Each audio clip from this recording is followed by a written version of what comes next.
কবরের মাটি দুই পার্শ্ব থেকে এত জোরে জোরে চাপ দাও, এমন জোরে কবরের মাটি চাপ দিবে পাথরের হাতগুলো চুরমার হয়ে যাবে। ও যুবক বাবারা, পাও দুইটা ধইরা বলে চোখের বাড়ি ছেড়ে আল্লাহকে ডাক দাও। ও আসমানের মালিক, জমিনের মালিক, ও দয়ার আল্লাহ,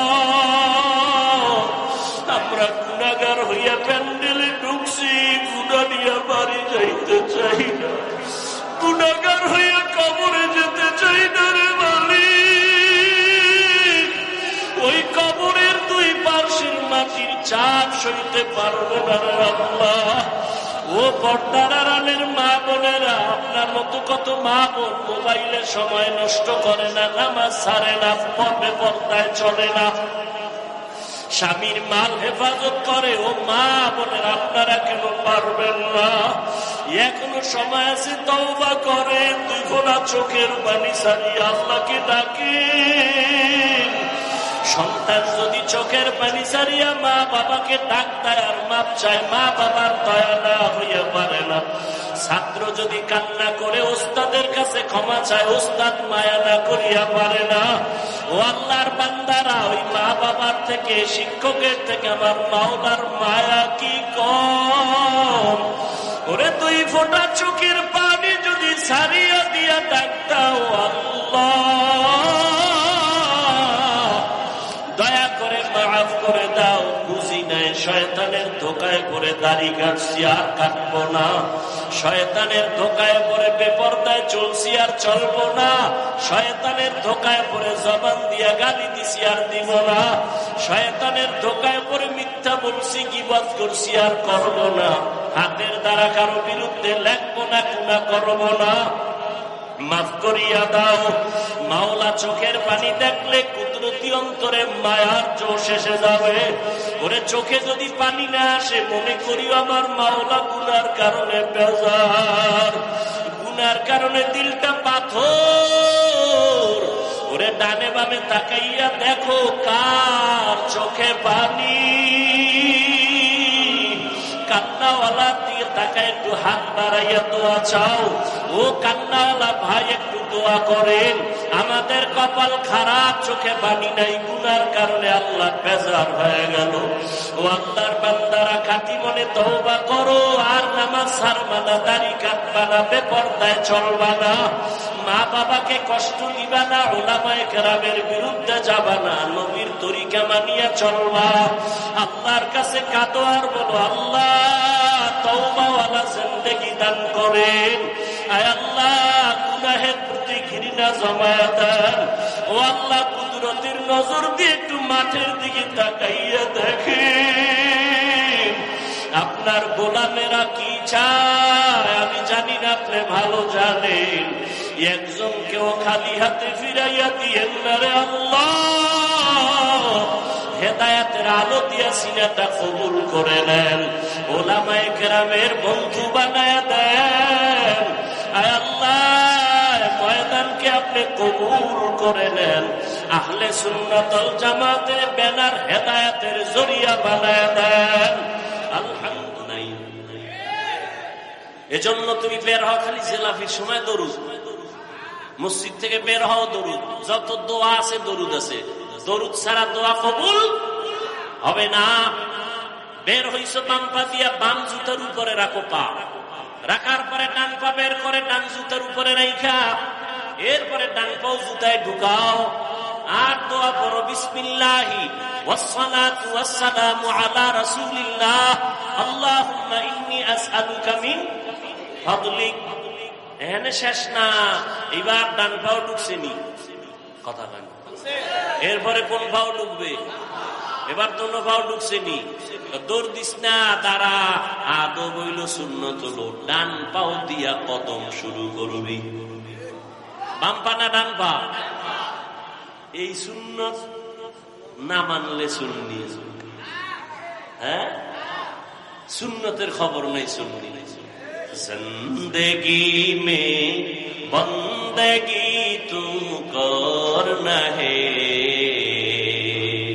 जिंदगी में बंदगी तू कर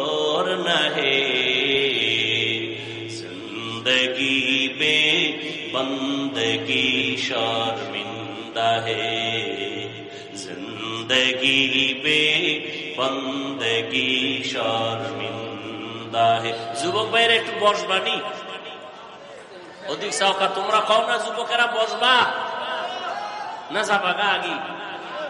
এই যুবকরা কথা কও, বসবানি না চলে যাবা? হ্যাঁ, আল্লাহ সবাইকে কবুল করে।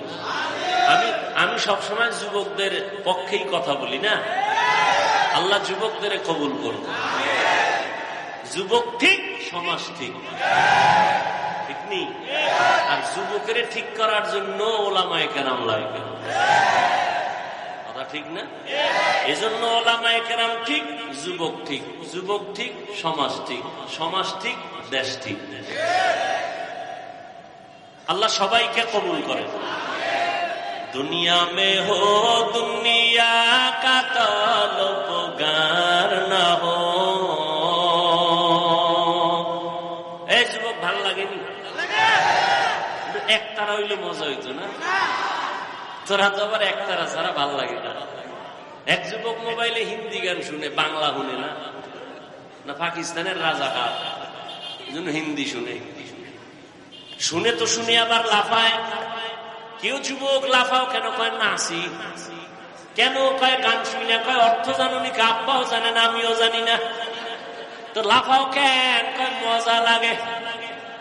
কি লাগে? এখন সেই মজার গানও নাই। এখন যে আমরা গজল বলি, এও গানের সেই আগে শুরু হয়ে গেছে।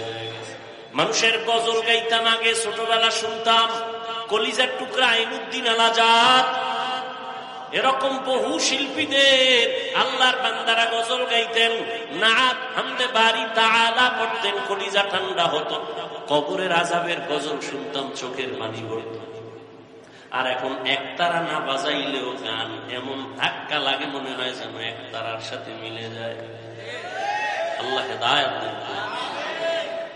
অলিপুরি সাহেবের একটা বয়ান সেদিন শুনলাম, তিনি বলছেন ইসলামী সঙ্গীত বলা জায়েজ নাই। সঙ্গীত শব্দ ইসলামের বেলায় ব্যবহার নিষেধ। ভাইরা আমার, দোয়া করি অলিপুরি সাহেবের জন্য, আরো যারা এই ময়দানে খেদমত করছেন, যাদেরকে বাতিলরা নাম শুনলে ভয় পাইতো, আল্লাহ পাক যাদের নিয়ে গেছেন তাদের জান্নাতে মাকাম বাড়ায় দেন। যারা এখনো আছে, আল্লাহ তাদের হায়াতে বরকত দান করেন, সুস্থতার নিয়ামত আল্লাহ বাড়ায় দেন। এই আমরা হুজুরেরা কিন্তু এক। তোমরা মাদক দিবই কিলেকিলি করো কেন? তুমি যদিও দেখো টুপি আলাদা, কিন্তু অন্তর এক। অন্তর কি এক? খবরদার, তুমি শরবতের মধ্যে যত রং দেখো, কোন শরবত লাল, কোন শরবত হলুদ, কোনটা একটু সবুজ আছে না? সবগুলোই কিন্তু শরবত। আমরা আলেমরা যেই লাইনে হই না কেন, এক জায়গায় দেখা হইলে বুকে বুক লাগাই, দাওয়াত দিয়ে আসেন, এক জায়গায় এক প্লেটে খাই, তখন কিন্তু মায়ার এক টার্গেট হয়ে যায়। আমরা যে লাইনের হই, আমরা সবাই নবীর ওয়ারিস, আমরা উলামা। তুমি মাদক দিবে কিলাকিলি কইরা তোমার ক্ষতি করে লাভ কি রে বাবা? না, এ দূরত্ব বন্ধ করো, কলিজা দিয়া দোয়া করো। আলেম দেখলে দোয়া নিও, দোয়া নিও, দেখলে সালাম দিও, দোয়া নিও। কার দোয়া কখন তোমার কপালে লেগে যাবে বলা যায় না। এরে যুবক, আল্লাহর মুহাব্বত অন্তরে জমা করে নাও, দুনিয়া পিছে ফেলে দাও। ও আল্লাহর বান্দারা, সার্টিফিকেট না থাকলে না খায় মরবা, এই কথা সম্পূর্ণ মিথ্যা। রিজিকের মালিক চাকরি না, সার্টিফিকেট না, একমাত্র আল্লাহ। दुनिया में हो दुनिया का तलबगार न हो, बाजार से गुजर हो खरीदार न हो। ये दुनिया एक मिसले कागज फूल है, ये दुनिया एक मिसले कागज